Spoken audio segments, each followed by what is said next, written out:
What's good in the interweb subscribers, and welcome back to Drama with Ted and Tina. I Chance will be your host, narrator today, and continuing this cheating saga. He thought the worst was behind him, but rock bottom had a basement. And Greg showed up pounding on the door like he owned it. What happened next? Let's just say the fallout turned from emotional to legal real fast. In part 4, the masks come off, the truth comes out, and for once, he's not the one unraveling. Let's get into it. Greg showed up at my house, drunk, belligerent, yelling and pounding on the door like I owed him money and a kidney, slurring his words, threatening to break down the door, and putting on a full circus act in front of the neighbors. Now, I'm not a fan of confrontation, especially not with the inebriated human equivalent of a raccoon in a dumpster fire. So I didn't say a word. I didn't go outside. I didn't even peek. I just called the cops. They showed up, saw his drunken, angry routine, and put him in handcuffs like they'd done this dance before.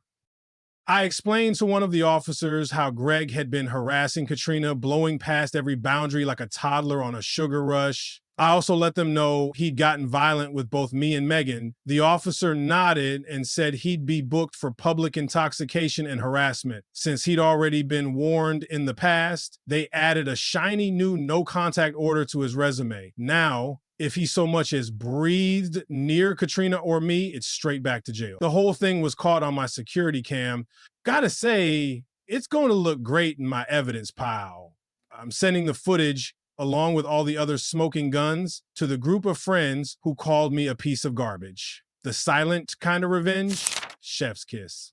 As many of you suggested, I've been compiling every ounce of proof I have. Megan's manipulation, her affair with Greg, Greg's harassment of both Katrina and me. It's all been organized in chronological order like a legal drama box set. Exhibit A, the text messages between Megan and Greg that I saved when I first caught them. Juicy stuff. These two genius-level strategists even discuss ways to avoid their spouses finding out. Spoiler alert, they failed. Exhibit B, the flirty, suggestive pics they sent each other. Nothing explicit, thank God. My retinas are still under warranty. Exhibit C, footage from a neighbor's security cam showing Greg grabbing and shoving Megan. That one really adds a nice domestic disturbance flavor to the mix. Exhibit D, the text Katrina provided, showing Greg continuing to harass her after she tried cutting him off. Because of course he did. Exhibit E, the grand finale, Greg stumbling onto my porch, threatening my door, and getting himself cuffed on camera like a trashy Netflix reboot of Cops.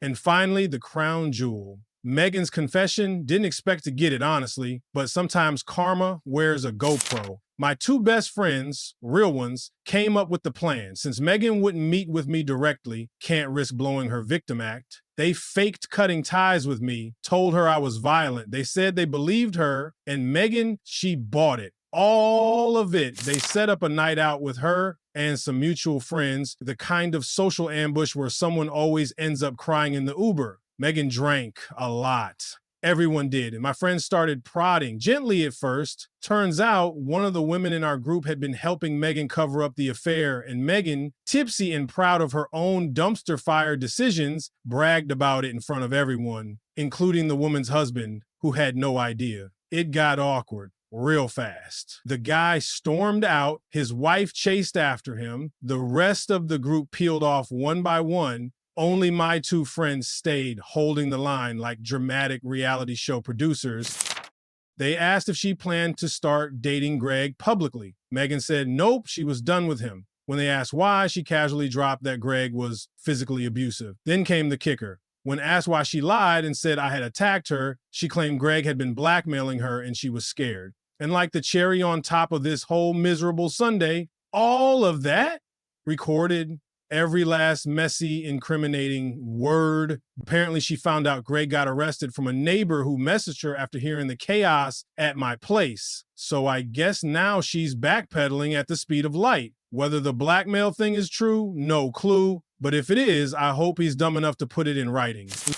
After that, I created a group chat with Megan, her parents, my parents, and every friend who trashed me. I dropped my evidence pile in there like I was submitting a final project. I wrote, I never thought I'd have to do this, but clearly I've been giving too many people the benefit of the doubt. Since most of you had no problem jumping to conclusions and shit talking me, it's time to set the record straight.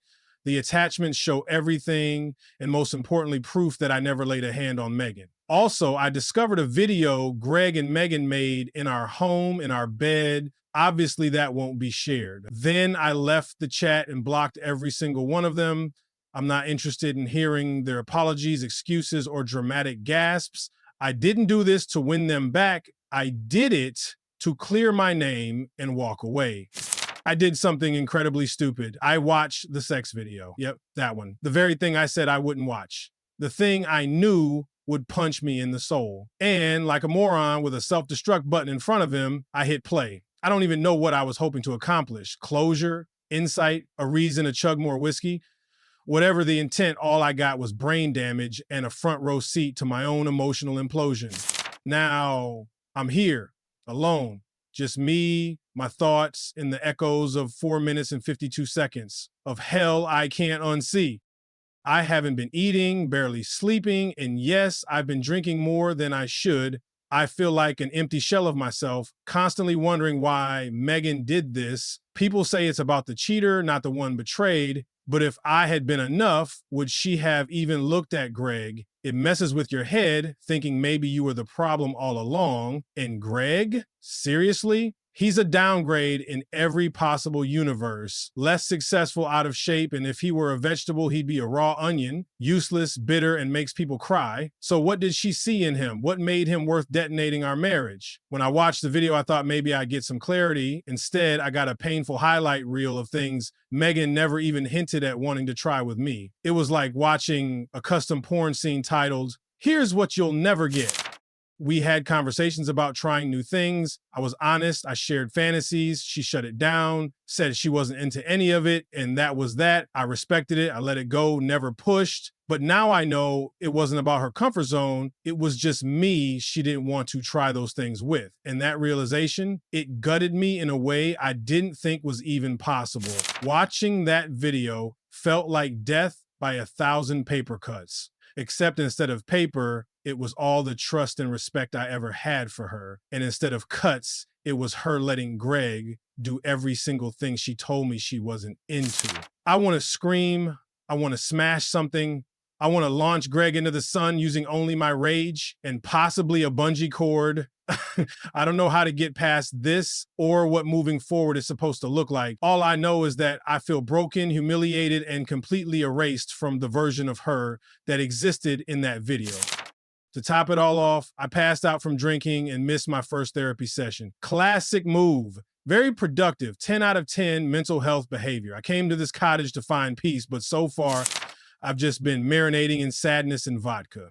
There's a beautiful lake outside. The birds are singing. The sun is shining. I'm curled up in a hoodie, hungover, staring at the wall like it owes me child support. I know I need to pull it together. I know I need to stop drinking. But right now, I just feel like a character in a really bad Lifetime movie called Dude, You Played Yourself. Many of you wanted to know what happened after I nuked the group chat with a blast of receipts and dipped out to the cottage like a heartbroken James Bond. So here it is. According to my two friends who stayed behind in the digital wreckage, the reactions were mixed. Some people said they were disgusted and angry with Megan.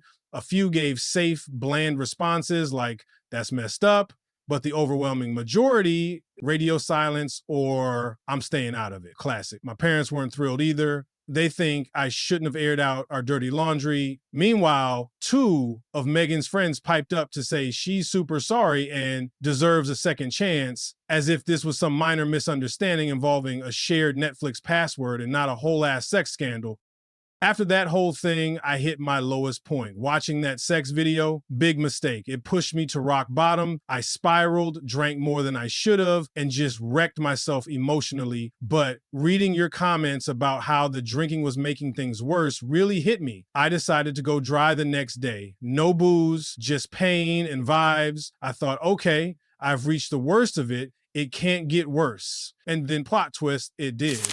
2 nights ago, I got a call from the husband of Megan's friend, you know, the one who got exposed during that cursed night out. My friend told me he wanted to talk, so I unblocked him. He was pissed, rightfully so. He said his wife initially only admitted to covering for Megan, but something felt off, so he snooped. And wow, did he find something. Turns out, not only was his wife cheating too, but Megan had helped her hide it. Yeah, our wives were basically each other's betrayal sponsors. And then came the nuke. He found messages between them revealing that Megan was recently pregnant. She didn't know if the baby was mine or Greg's because, surprise, she was sleeping with both of us at the time. So she chose to terminate the pregnancy while I was away on a business trip. Greg knew about it. He was the one who took her home afterward. I can't describe what that did to me. Whatever fragments of sanity I had left got flushed straight down the cosmic toilet. I started drinking again that night. It was one of the darkest, most hopeless moments of my life. And what makes it even more brutal is that Megan and I had actually been trying for a baby. A few years ago, she got pregnant and we lost it in the second trimester. It wrecked both of us. We bought our house, planning for a family, only to have that dream crumble. After that, we stopped trying and avoided talking about it. IVF came up, but she wasn't emotionally ready. We agreed to let nature do its thing and never use birth control. We even talked about adoption, but in hindsight, I think the trauma we avoided processing came back with a vengeance, and Megan handled it by lighting everything on fire. Whether that trauma drove her choices or not, it doesn't change the fact that I'll never be able to trust her again. Last night, I got a message from Greg. Yeah, that Greg. He used a different number and actually signed the message like this was some twisted Hallmark card. He wrote, "Just so you know, Megan was relieved to terminate her pregnancy because she believed it was yours. We took this photo when we celebrated afterwards, and yes, he attached a photo of himself with Megan, all smiles like they just closed on a vacation home instead of terminating a pregnancy. I don't believe a word this jackass says. He's proven he's vindictive, manipulative, and straight up deranged. That message wasn't information. It was a landmine, and it worked. It was after midnight. I had forgotten to silence my phone. I woke up to that nightmare and couldn't go back to sleep. I didn't respond, just blocked the number. Not that it helps. He's not supposed to contact me, but good luck proving it when he keeps switching numbers like some unhinged telemarketer from hell. I'm taking this straight to my lawyer. Right now, I'm ping-ponging between full-blown despair and unfiltered rage. Some hours I want to scream into the void. Other hours I just stare blankly at the wall like I'm trying to telepathically crack it open. And in between, there's this weird empty numbness like I've emotionally flatlined. I honestly don't know how to deal with Greg without ruining my life. I also haven't told Katrina about Megan's pregnancy and abortion yet. Should I? I don't want to hit her with more pain, but I also don't want to keep her in the dark. Anyway, that's where I'm at, floating somewhere between heartbreak, homicidal rage, and spiritual exhaustion like a sad Roomba bumping around a grief-filled lake house. I'd say things can't possibly get worse, but at this point, the universe seems to treat that as a challenge. So yeah, if you thought this emotional demolition derby was over, buckle up, because the grand finale, oh, it's coming. And I have a feeling it's not gonna go out quietly.